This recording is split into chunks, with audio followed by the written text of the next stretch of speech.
Hello, void and all who inhabit it. It's me. And if you or a loved one watch the American Society of Magical Negroes in theaters, you may be entitled to financial compensation.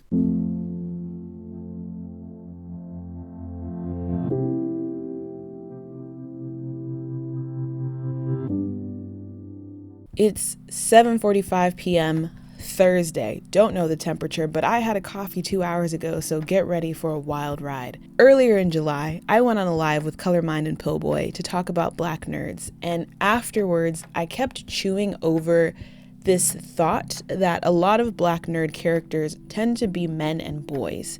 I was wondering if that trope was a reaction or a response to hyper-masculine, hypersexual images of Black men. And in looking for literature that perhaps talked about the trope from that angle, I discovered an essay that was discussing post-soul/post-Black comedy as a way to challenge static images of Blackness. It wasn't exactly what I was looking for, though they did use our favorite Black nerd, Donald Glover, as an example. But the idea of presenting different performances of Blackness as a way of working against something cracked open a train of analysis that helped me pin down some thoughts I had about the American Society of Magical Negroes and American fiction that I was struggling to crystallize into something worth following. I'm a little surprised I didn't find the post-soul/post-Black aesthetic when I was doing research on Blaxploitation, because this approach to art came to rise pretty soon after the Black arts movement, and in fact in direct response to it. As a refresher, the Black arts movement, or BAM, came to life during the 60s and 70s and featured visual art and literature that centered cultural self-determination. Paul Taylor, in his article about Black aesthetics, plural, describes the tradition of Black aesthetics as vindicating Black humanity or expressing African ideals authentically. This tradition starts with Du Bois, but is particularly potent during the Black arts movement. Taylor's article is a useful, quick run through a history of Black aesthetics, wherein he claims that all Black aesthetics are rooted in the creation of Black life worlds. As defined by Taylor, Black life worlds are creative responses to the burden of self-reflection under the pressures of modern politics. To have the kind of body or ancestry that certifies one as Black is to be more likely than people who are not so certified to undergo certain experiences and to occupy certain social locations. Many of these distinctive experiences and locations have involved some dehumanizing exclusion or stigma, but many other experiences have involved the distinctive life worlds and expressive practices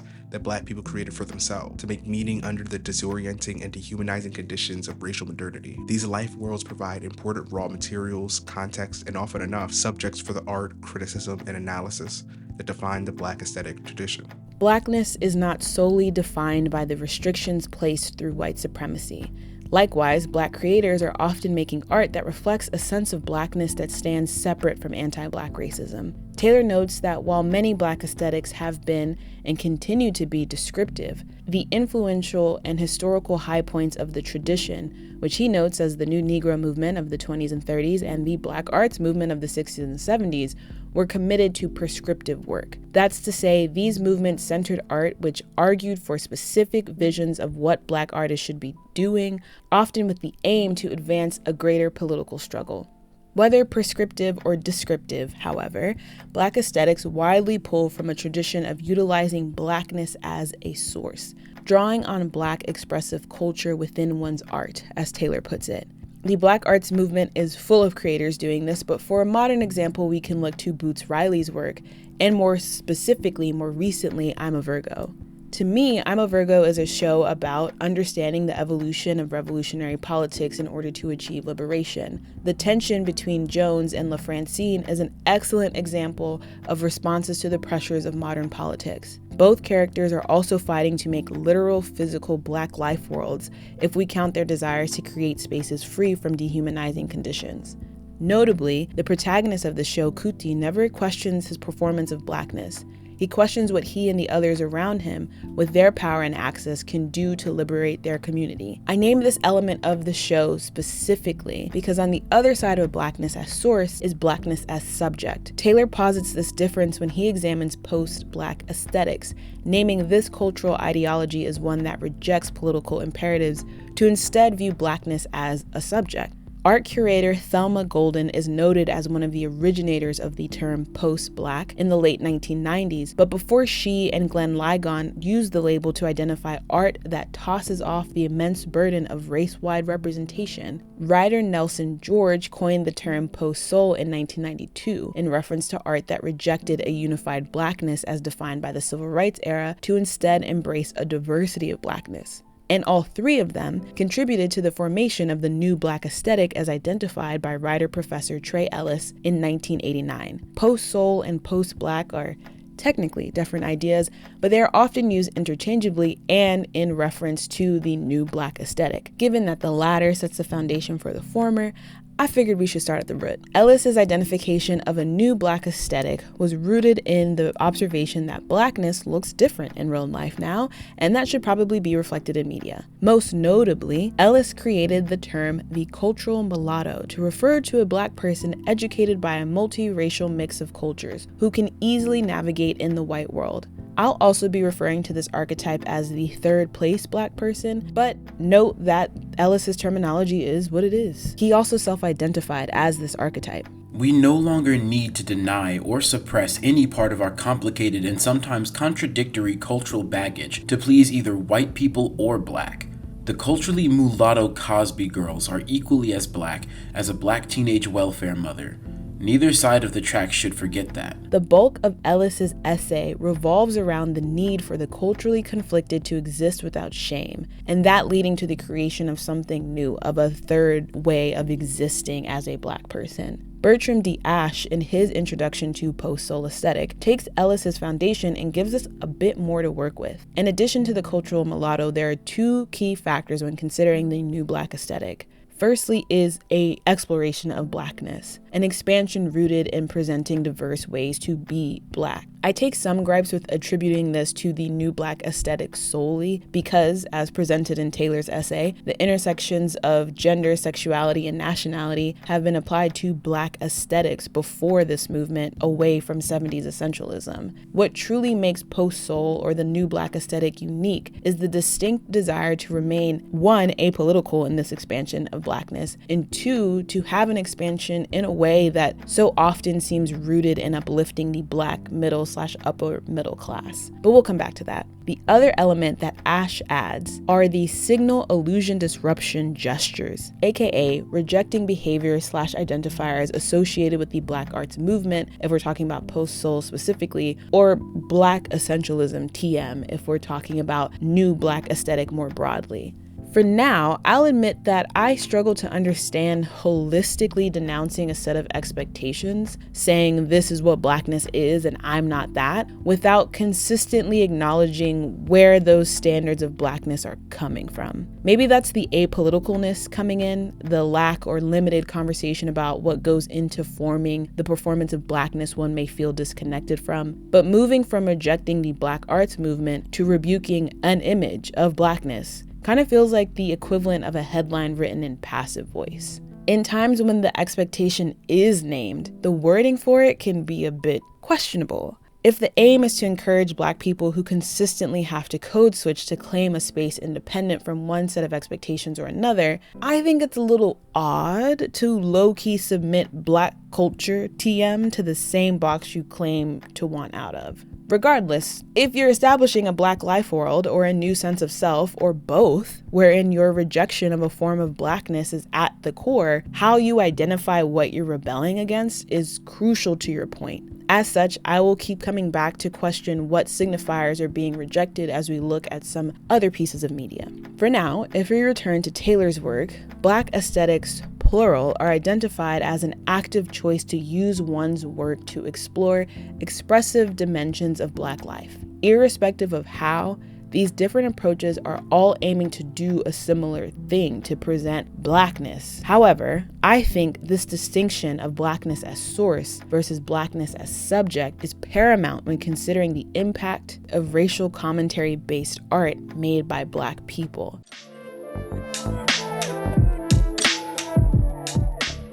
Let's look at some case studies of pieces of media that I think are grappling with this balance of Blackness as source and Blackness as subject. starting with American Fiction. American Fiction is a 2023 film that follows Monk Ellison, a frustrated novelist who writes a satirical, stereotype-riddled, quote-unquote, black book that unintentionally gains genuine praise. As a note, American Fiction is an adaptation of the 2001 novel Erasure. Author Percival Everett could easily be named as a contemporary of the initial New Black aesthetic. Although the film does make some changes from the novel, I think these key elements, as defined by Ash, are still rooted in it, in great part due to the source material. Let's start with our culturally conflicted protagonist. I like Monk as an example of the tension Ellis identified existing more externally than internally. Monk doesn't perform blackness in a way that's desired by white people, so he hams it up for white publishers and reaps the consequences. What's interesting is that the examination of Monk's tension is pretty one-sided. It's limited to how white people are consuming him and particularly his book. Although we get a lot of Monk critiquing another black author, we don't really see other black people reacting to Monk's ham-fisted portrayals, what they think of his blackness, genuine or fantastical. The lone exception being that same highly critiqued author. We'll come back to her, but for now, Monk is a character whose blackness is questioned when he is unable to perform an expression of blackness that's unnatural to him. His intent was to question the expectation, and so too was the writer-director's. After winning the Oscar for Best Adapted Screenplay, writer-director Cord Jefferson stated an ability and a need for depictions of Black life that are as broad and as deep as any other depictions of people's lives. Given the context of the film, wherein after being told his work isn't black enough, the main character challenges that idea by writing a stereotype-filled novel, the comment feels directly in line with the second theme of the New Black aesthetic, an exploration of blackness that is meant to be disruptive, but still apolitical. These artists and texts trouble blackness. They worry blackness. They stir it up, touch it, feel it out, and hold it up for examination in ways that depart significantly from previous and necessary preoccupations with struggling for political freedom, or with an attempt to establish and sustain a coherent black identity. The point is to present something different, something that maybe even clashes with what we're used to seeing. To Ash, this is done in part with having a cultural mulatto as your main character, which again we see in Monk, but the questioning also occurs with illusion disruption, or defying signifiers of familiar markers of quote-unquote blackness. Despite what the trailers may suggest, American Fiction spends equal, if not more, time as a family drama. Monk and his brother struggle to support their ailing mother after the sudden death of their sister. What's different about their expression of blackness, especially in contrast to the book Monk writes, is the intersection of class. Monk is notably upper middle class. He and all his siblings have PhDs. Their family owns a summer home with a live-in housekeeper. There's a moment of financial tension, but these people are dealing with concerns in a tax bracket that's more aspirational than achievable, for me at least. I hinted at this earlier, but a lot of these markers of blackness that the New Black aesthetic wants to distance itself from are tied to poverty. Jefferson, in that previously mentioned interview, more specifically states that black stories don't need to take place in the projects with drug dealers and gangbangers. And like a good faith read of his comment, I understand the desire to distance ourselves from negative, intentionally hurtful stereotypes. But it's not like people want better, more humane depictions of lower class black people. They want to stop seeing those stories altogether. They want said stories replaced with #Black excellence. I want to point out that the less amplified piece about the third place black person, about the appeal of the New Black aesthetic, is the way that class folds into it. And this becomes difficult to ignore when we consider what signifiers are being rejected and why. Despite the unspoken classism of it all, American Fiction is successful in its goal of showcasing Black life in a different way. Another similarly meta, maybe more meta, look at the creation of media by Black artists is A Strange Loop. A Strange Loop is a, I believe, also 2023, maybe 2022 musical about a Black queer man writing a musical about a Black queer man. It's also written by a Black queer man. It's a loop, girl, you get it, the title. Using a play as an example is kind of rough because I can't show you clips from it or necessarily pull pieces from it as directly as I can a movie that I can watch again and again, but I love this play and I think it's a fascinating example. So here we are. Our culturally conflicted character is Usher. He is pretty lonely, and we see him interact with very few people who aren't his family members as recreated by the thoughts in his mind. But notably, he has a romantic encounter that turns out to be imaginary and a sexual encounter that's unfortunately real, both of which occur with white men. Towards the end of the play, Usher has a monologue wherein he says something along the lines of he'd rather be dating other black people, but they're all interested in white people, and so that too is what he treads towards, even though white men aren't interested in him holistically, which we see in both of these interactions. Throughout all of this is an undercurrent of not being enough in either direction. Not being enough is pretty blatant in Usher's sexual life, but we also see it in his professional life. Usher wants to make something different from Tyler Perry-esque plays, and he constantly receives pushback about his desire to do so. There's a song where the ancestors, specifically Harriet Tubman, Marcus Garvey, James Baldwin, Sam from 12 Years a Slave, Zora Neale Hurston, and Whitney Houston, come out to ask him, "Who the fuck is you, nigga?" To believe you can present something different, to believe you can reject what has already been established. A similar pushback also happens between Usher and his family, specifically his mom, who believes Tyler Perry writes real life, and Usher should do the same in the very specific way that Tyler Perry does it. In this, Usher also has a kind of one-sided cultural weight that splits him. Where Monk has pressure from white gatekeepers to perform a blackness, Usher primarily experiences pressure from black people, real or imaginary, who label him as trying to be something he's not or shouldn't or can't be. A lot of this disbelief from his family, at least, connects to their homophobia, but there's also this almost minstrel level recreation of their behavior in Tyler Perry plays that suggests that what Usher is refusing is more than bigotry, but a specific performance of blackness that's rooted in melodrama and a love of the Lord.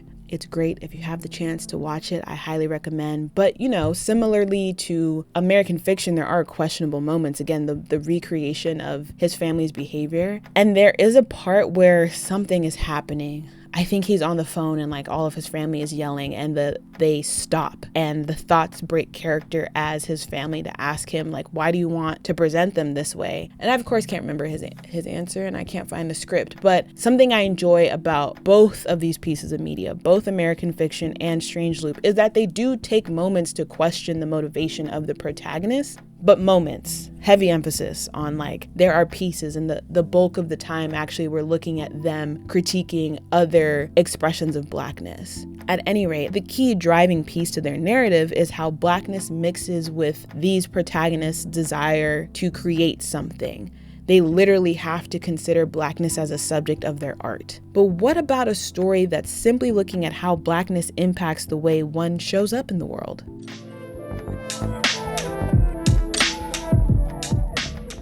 The American Society of Magical Negroes is allegedly a comedy about Aaron, whose name is going to be butchered by my accent, an awkward young artist who joins a group of magical black folks tasked with keeping white people calm. Before we get into the film, I want to briefly talk about the trope the title is referring to. A magical Negro is a black character who exists solely to aid the white main character. They may or may not actually be magical, they may or may not survive to the end of the story, but no matter their path or their power, their purpose is primarily to serve the white protagonist and their arc.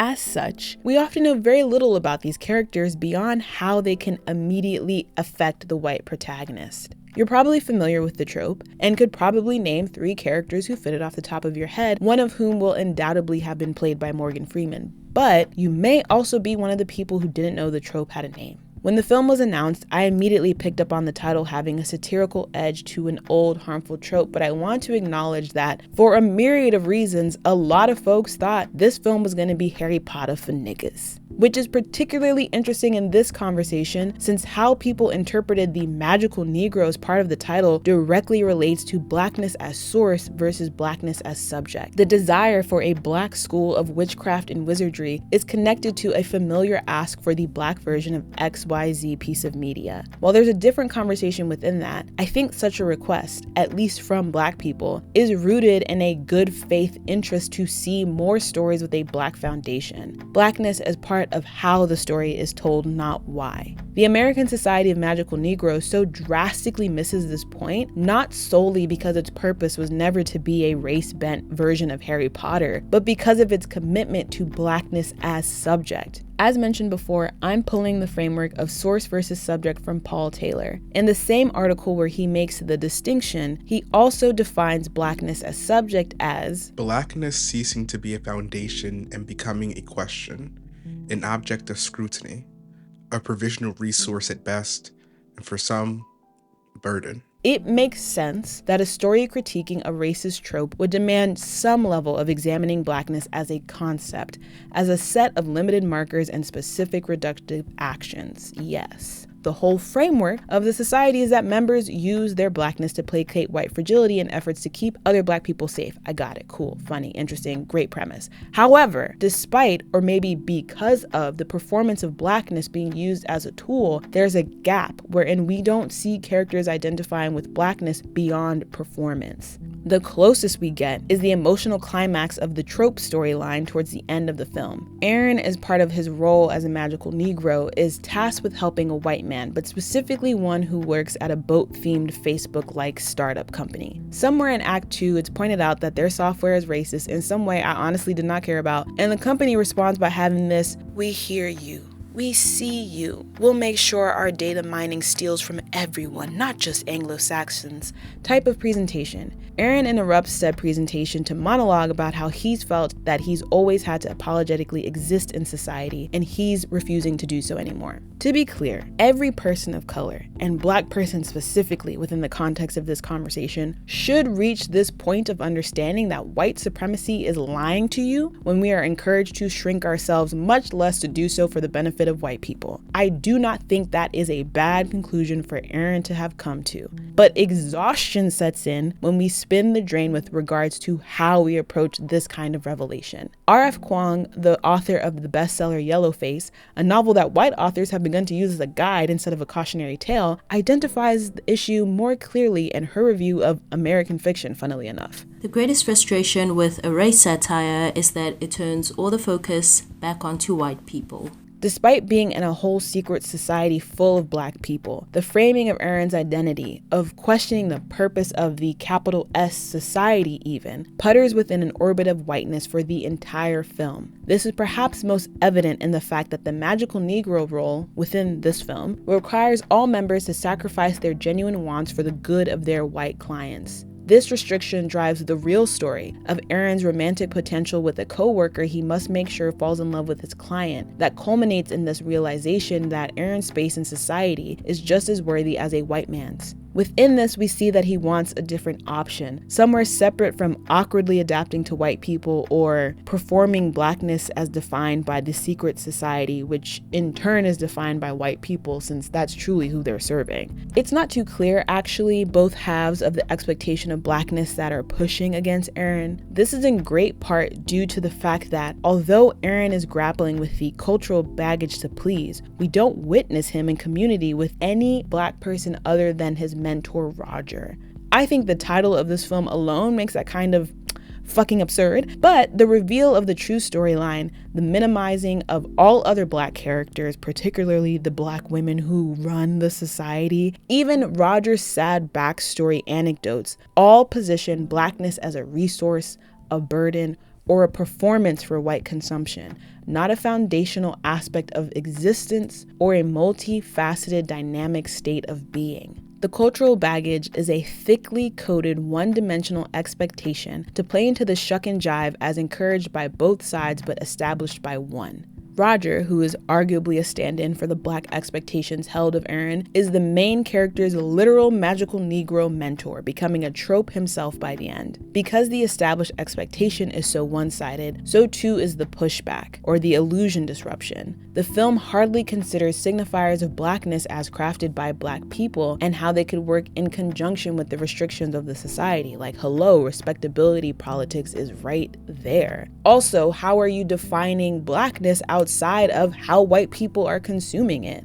This tunnel vision approach to blackness also makes the greater impact of Aaron's outburst, the domino effect wherein members across the capital S society start speaking their minds, all the more frustrating. The absurdity about this "what would you be without me" as choice is that it places such an assumption of influence on someone who seemingly couldn't be paid to find a fuck to give about anyone darker than a paper bag within a narrative that similarly struggled. There is a singular fleeting moment where another member of the society is tossed out for correcting her client, but we don't spend more time digging at the possibility that other Black people are questioning or struggling in the way that Aaron is. We don't spend time building community or understanding beyond the boundaries placed by white privilege at all, because the narrative cares solely about this third place Black man and how he is individually affected. There's such a focus on how white people are consuming him that the film fails to recognize its own questionable consumption of other Black people, wherein they exist solely as pieces in the main character's life and not fully actualized beings, serving the purpose of, again, allowing this Black man to prove himself to white people.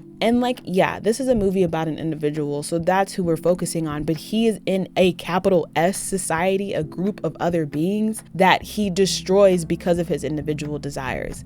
If Mystery Men 1999 can introduce an ensemble while maintaining a protagonist love arc, I don't see why you can't in 2024. While I have the most heat for the American Society of Magical Negroes, I think this limitation of being solely focused on how one individual is impacted by societal constraints is partially true for each of the three pieces of media I've talked about so far. There's a very solipsistic aspect to the third place Black person archetype. It's giving the whole everyone's an only child in their memoir phenomena, but worse, because the siblings sometimes are acknowledged, but only to say disparaging things about them to make the main character look better. The way this shows up in American fiction is really interesting because, as I mentioned before, sometimes the narrative is aware and is critical of Monk of smelling his own farts. However, there's a moment where American fiction stumbles that highlights both an issue within its narrative and within pursuing this perspective uncritically.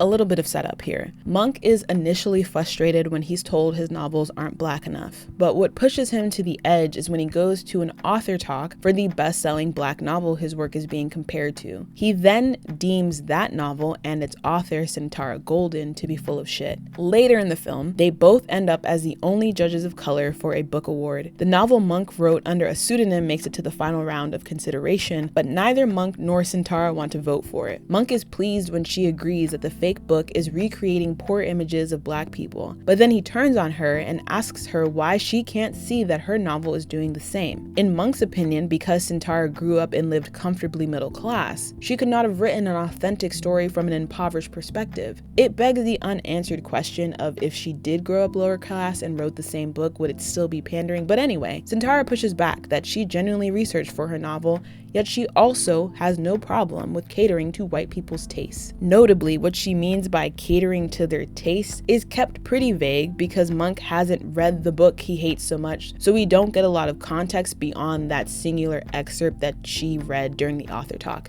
Regardless, her opinion that her book is genuine, even if intentionally marketing to white people, is a complicated, if not potentially hypocritical stance. However, their conversation ends shortly thereafter with Monk complaining that all Black authors could instead be writing about the potential of Black people. Sintara responds that potential is something you look for when you don't believe what's in front of you. Within the point of view of the narrative, Sintara functions as an avatar of the idea that stories about Black people struggling are always derivative and trite. Sintara, as the creator of a gangbanger story, is part of the group of signifiers that Monk is pushing against. The success of authors like Sintara makes it harder for third-place Black folk to get their stories published or seen as legitimate takes on Black life. For the bulk of this video, I've been looking at Blackness as subject as it pertains to how a third-place Black person might approach that within their own work, how they might approach Blackness as a burden or a performance or just something that they don't want to take on or address but have to because they are Black.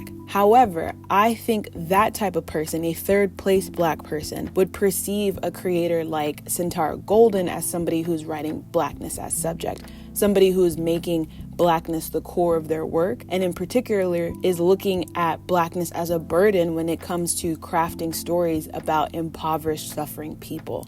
From that perspective, I think it makes sense then. The consequence of Blackness as subject is that it becomes conflated by the mainstream, by white perspective, as an example of Blackness as source, and chokes out the options for anything else. It's similar to Usher and his hate of Tyler Perry, except that Tyler Perry has over a decade of accumulated power and Sentara is a placeholder for first-time best-selling authors. I'm kind of tight because this interview with Keke Palmer and Tyler Perry dropped the day I recorded, I believed, and I wasn't going to talk about it because I didn't feel it fit in that much, but then I saw this tweet by an author I really like, and I thought it was a funny thought exercise, but it also made me want to kind of like come back to the impact of somebody like Tyler Perry versus somebody like Sentara Golden. And because I mentioned if Sentara had come from a lower class background, would her book have still been pandering? Like, would this argument against Sentara have been as valid? And I think something that Tyler Perry and people who support Tyler Perry is able to use as a defense as to why he writes what he writes is the fact that he had a tough background. And like, I think the whole premise of that interview with Keke Palmer is like, let's talk about how far you've had to come, as if we haven't talked about that like 7 different times already. But anyway, Tyler Perry uses his upbringing, his struggles as a young artist, him being homeless, living in his car, pitching his stuff to Oprah as like a shield against criticism for putting out absolute hot dog shit. And I think that is like a separate type of insidiousness than just, again, the existence of certain images and maybe somebody wanting to profit off of those images. My whole point with bringing up Sentara and this conversation is that I think it's a more interesting conversation to have than just let's shit on white people. And in the spirit of expansive Blackness, there could have been more to be done, which, you know, arguably is asking for a different story, a different book, a different movie. But I'm looking at this piece of media through this lens of cultural ideology and how it is still unsatisfactory because the emphasis is on smelling one's own farts to the point of not even being able to engage in interesting, critical conversation that might push you as the fart smeller to question your own positioning because of that.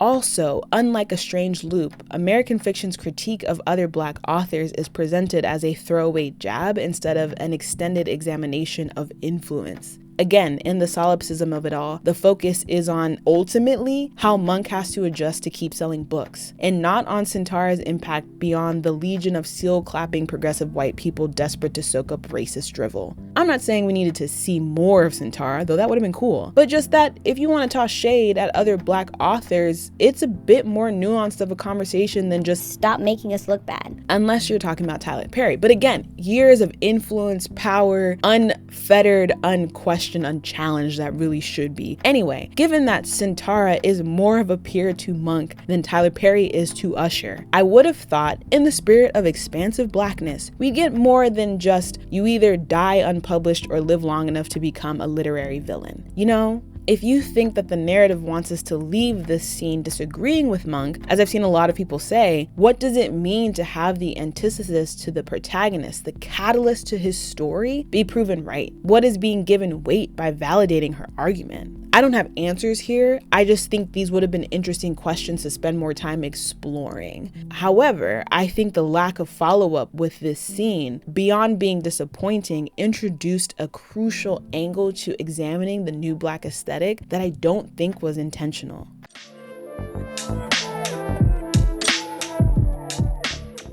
Sentara's question raises the idea of catering to white taste, wherein white taste, as interpreted by each of these 3 pieces of media I've looked at, is referring to a limited set of actively maladjusted images of Black people. But I think catering to white taste can also include a story that explores Blackness as a burden, because it offers the idea that, oh, Black people are also encumbered by the fact that we have to talk about racism. We're all exhausted and want to move on, but in a hollow, unchanged way. This is the only time I'm going to reference the election probably ever, but I saw someone use the term virtual brunch liberals to refer to people anxious to return to a life unchallenged in the imperial core, and I think this is something similar. We really want to stop talking about the thing that makes us uncomfortable unless we're able to mock people we believe ourselves to be leagues more progressive than. This is really clear and a common complaint that American fiction had poorly balanced storylines. The satirical take of the publishing industry is happening in the backdrop of the family drama that is more interesting. But the structure of the film is kind of a test. The satire is criticizing the lack of diversity of Black stories, while the family drama is presenting viewers with something different. Can you be interested in this different glimpse of Black life? And a lot of people failed the test, wanting to see more of the satire, wanting to spend more time laughing at the bumbling white people. Part of this complaint is rooted in the claim that the trailer was misleading, that American fiction presented itself as a satire entirely.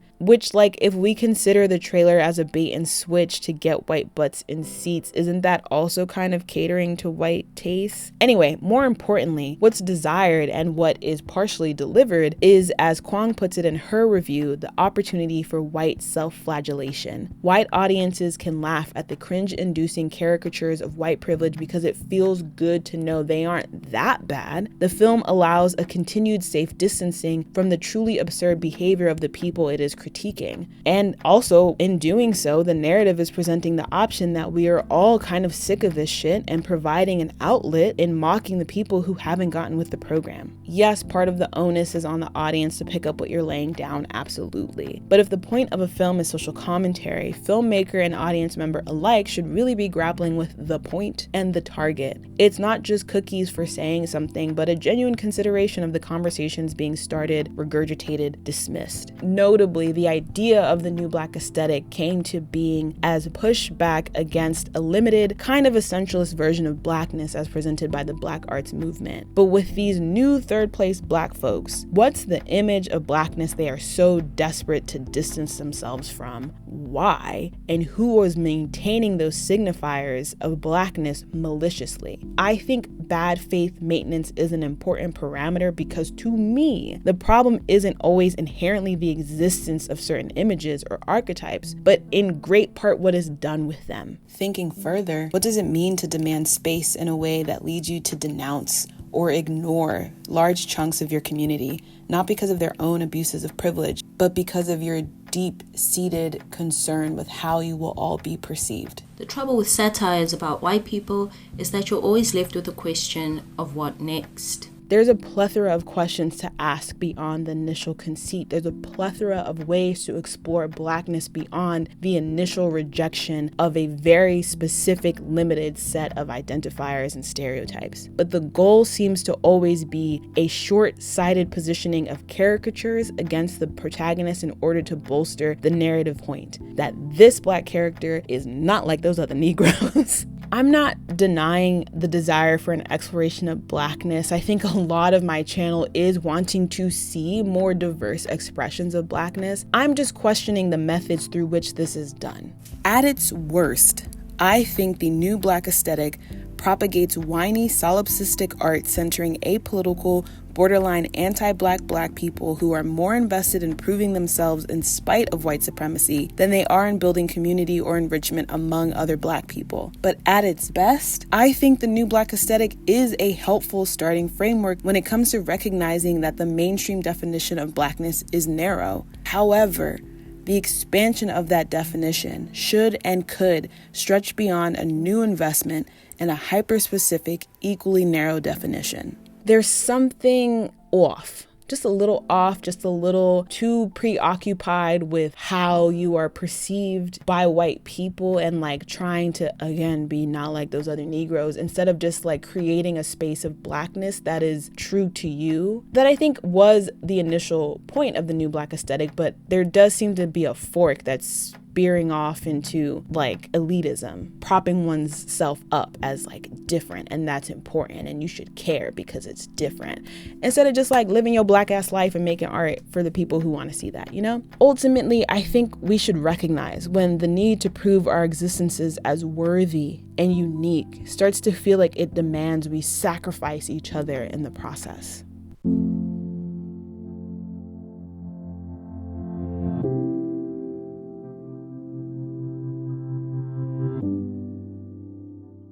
took a long time, not just to record. I've been stewing over these thoughts that I've had about these two films in particular for months, girl, and I could not place it. And even as we saw in the end, I'm still kind of like murky, but there's something off, something like not right in the milk. There's, what is it? The cheese in Denmark is bad. Ciao.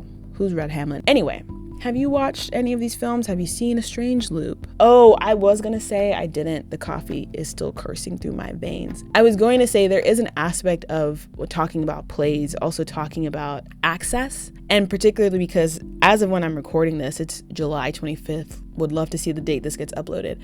Tyler Perry is complaining about quote unquote highbrow Negroes. And I was thinking of, sorry, we are in the like autism train of thought section of our video. I was thinking of access with A Strange Loop and plays, and the way that access kind of factors into, is the community who you want to see this different expression of Blackness able to witness it. The tickets I got for A Strange Loop were pretty cheap, but I'm thinking of like Hamilton, and how when Hamilton went to Broadway, that was like a major term of discussion. Or even like, what's it called? Race play with Jeremy O'Harris, who I think is like an up and coming menace. Like at least his stuff, because they are plays, it's limited impact, as opposed to like Tyler Perry's shit is so easily accessible. There's such a large category and library of his slop to consume that it has a different impact when we think about what do people have access to, what are they able to consume, not even just like what do you want to see, but what can you see, child. Anyway, do not drink coffee at 5:30 p.m. It's now 8:30 p.m. and I'm sweaty. So I'm gonna shut up now and hope that this can be edited together to make sense. You let me know what you think. And also what you're watching. I have finished, we're getting so long. I finished The Boys and The Acolyte. Oh, child, The Acolyte. If you want to talk about that, let me know, because I kind of want to do a video on Star Wars, but I'm scared. Anyway, that's all from me, girl. Whew. Until next time, stay safe. I'll catch you in the next echo chamber.